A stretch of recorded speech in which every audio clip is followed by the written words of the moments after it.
नमस्कार. मी सतीश कुलकर्णी. शुभ कार्याचे दिवस सुरू झालेले आहेत. बऱ्याच पत्रिका येतात. काही ठिकाणी जाता येतं, काही ठिकाणी जावं लागतं. नुकताच एका विवाहाला गेलो होतो. तिथून जाऊन आल्यानंतर असं वाटलं की आपण खरोखरच विवाह अक्षता टाकायला गेलो होतो का तमाशा पाहायला गेलो होतो. एकंदरीत आजचे विवाह, त्याचे इव्हेंट पाहिल्यानंतर वाटतं की विवाह हे विवाह न राहता तमाशाचं स्वरूप त्याला आलेलं आहे. तमाशा शब्द हा अनेकांना आवडणार नाही, परंतु सत्य परिस्थिती पाहिलं, वस्तुस्थिती जर विचार केला तर तसंच जाणवते. आतल्या बाजूला ऑर्केस्ट्रा, बाहेरच्या बाजूला डॉल्बी लावून धिंगाणा, संस्कार नाहीत. सकाळी एक अक्षता, दुपारी एक अक्षता, म्हणजे स्वतःच्या सोयीप्रमाणे हा प्रकार वाढलेला आहे. खरं विवाह हा फार मोठा संस्कार आहे की त्याच्यातून अनेक कुटुंब जोडली जातात. त्याच्यानंतर जे संस्कार व्हायला पाहिजे पती पत्नीवर आणि त्याच्यानंतर त्यांच्या अपत्यावर, त्याची कोणीही गांभीर्याने दखल घेत नाही. एकतर अनेक प्रकार अनेकांनी पाहिले, पण माझ्या निदर्शनास जे खटकलं ते असं की खरोखरच ज्या मंगलाष्टका असतात त्या गुरुजींनी म्हणायला पाहिजे. कारण त्या चालबद्ध रीतीने त्या मंगलाष्टकामध्ये सुद्धा काही संस्कार आहेत, काही बोध आहेत, त्याला एक लय आहे.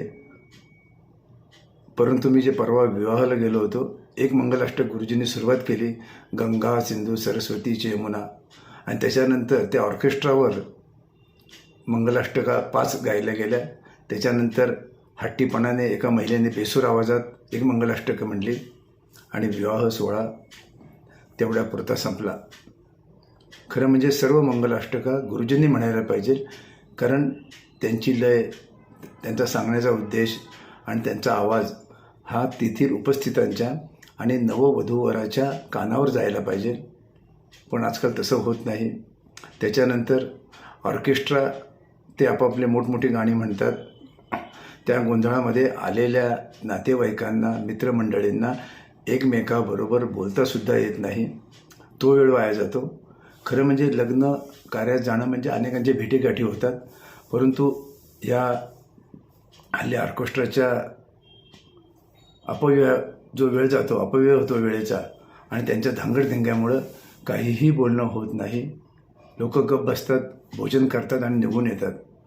अलीकडे 7-8 विवाह गेल्यानंतर मलासुद्धा बऱ्याच लोकांबरोबर बोलता आलं नाही. बाकीचे तर अनेक गोष्टी आहेतच आहेत. निदान मंगलाष्टका तरी गुरुजींनी म्हणायला पाहिजे, आणि ते म्हणताना कुणीही व्यत्यय आणता कामा नये. मंगलाष्टका ह्या अतिशय पावित्र्याने बोलल्या जातात आणि त्या गुरुजींनी म्हटल्यानंतर एक वेगळं वातावरण निर्माण होतं.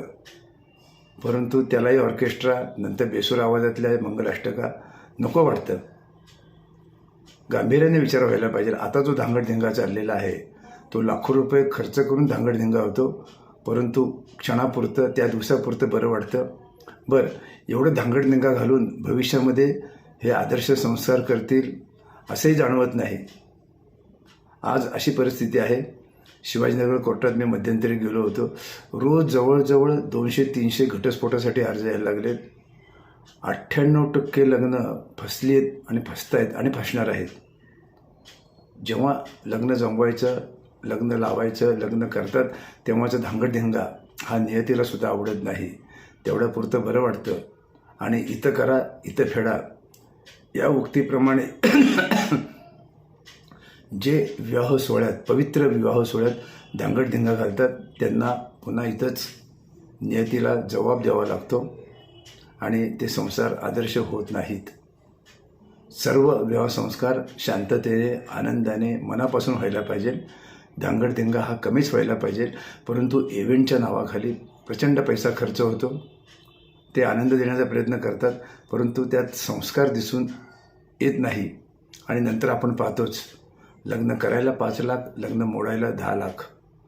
नुसता पैसा जातो, वेळ जातो आणि माणसाचं आयुष्य वाया जातं.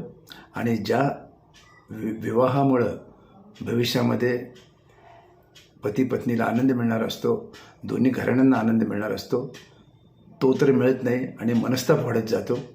आणि असं का झालं आहे याच्यावर चर्चा करतात. ती चर्चा सर्व फालतूक आहे. चांगलं वागण्यामुळं, चांगल्या विचारामुळं, चांगल्या संस्कारामुळं विवाह टिकत असतात. तडजोड तर आहेच, परंतु हा धिंगाणा कुठेतरी कमी व्हायला पाहिजे.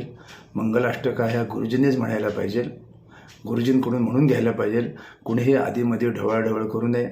त्यांना काय म्हणायचं आहे त्यांनी आपल्या घरात प्रॅक्टिस करावी. घरातल्या घरात गुणगुणायला हरकत नाही, परंतु आलेल्या लोकांपुढं तमाशा करू नये, तमाशा दाखवू नये. बाकी ते एकमेकाला हार घालताना उचलाउचली तीही चालू आहे, ओरडाआरड चालू आहे, फटाकडे चालू आहे. म्हणजे तो संस्कार वाटत नाही, तो एक धांगडधिंगा वाटतो आणि तमाशाचं स्वरूप त्याला यायला लागलेलं आहे. जाणकारांनी याचा विचार करायला पाहिजे. नववधूवधूंनीसुद्धा विचार करायला पाहिजे. शांतता पाहिजे, स्टेजवर शांतता पाहिजे. त्या स्टेजवरसुद्धा धांगडधिंगा, हसणं, खिदळणं, ओढाओढी चालू असते. स्टेजवर गर्दी असते आणि एकंदरीत दृश्य पाहिल्यानंतर कुठं विवाह संस्था चालली आहे, कुठं विवाह हा प्रकार चालला आहे, कुठं विवाह हा संस्कार चालला आहे, याचा विचार होणं गरजेचं आहे. कुणीतरी विचार केला आणि एखादा चांगला विवाह भविष्यात पाहायला मिळावा अशी अपेक्षा व्यक्त करतो. सगळ्यांनी गांभीर्याने विचार करावा. नमस्कार.